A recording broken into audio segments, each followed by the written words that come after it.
NPR NRC ಮತ್ತು CAA ರದ್ದುಗೊಳಿಸುವಂತೆ ಆಗ್ರಹಿಸಿ ಉಡುಪಿಯಲ್ಲಿ ಉಪವಾಸ ಸತ್ಯಾಗ್ರಹ ನಡೆಯಿತು. ಸಹಬಾಳ್ವೆ ಸಂಘಟನೆ ವತಿಯಿಂದ 1 ದಿನದ ಸತ್ಯಾಗ್ರಹಕ್ಕೆ ಬೆಳಗ್ಗೆ ಚಾಲನೆ ನೀಡಲಾಯಿತು.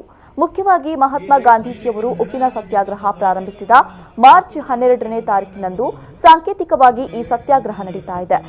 ಬೆಳಗ್ಗೆ ಸಂವಿಧಾನದ ಪೀಠಿಕೆ ಓದುವ ಮೂಲಕ ಪ್ರಾರಂಭಗೊಂಡ ಉಪವಾಸ ಸತ್ಯಾಗ್ರಹ ಸಂಜೆ 6 ಗಂಟೆ ತನಕ ನಡೆಯಲಿದೆ. ಈ ವೇಳೆ ಮಾತನಾಡಿದ ನಾಡಿನ ಖ್ಯಾತ ಚಿಂತಕ ಜಿ ರಾಜಶೇಖರ್ ಅವರು ಗಾಂಧೀಜಿಯ ಅಹಿಂಸೆಯ ಮಾರ್ಗದಲ್ಲೇ ದೇಶದ ಸಂವಿಧಾನ ವಿರೋಧಿ ಮಸೂದೆಯ ವಿರುದ್ಧ ಪ್ರತಿಭಟನೆ ಹಮ್ಮಿಕೊಂಡಿದ್ದೇವೆ.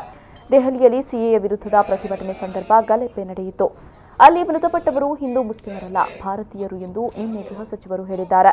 ಆದರೆ ಇಂತಹ ಸಂವಿಧಾನ ವಿರೋಧಿ ಮಸೂದೆ ತರುವಾಗ ಕೇಂದ್ರ ಸರ್ಕಾರಕ್ಕೆ ಇದು ಗೊತ್ತಿರಲಿಲ್ಲವೇ ಅಂತ ಪ್ರಶ್ನಿಸಿದರು.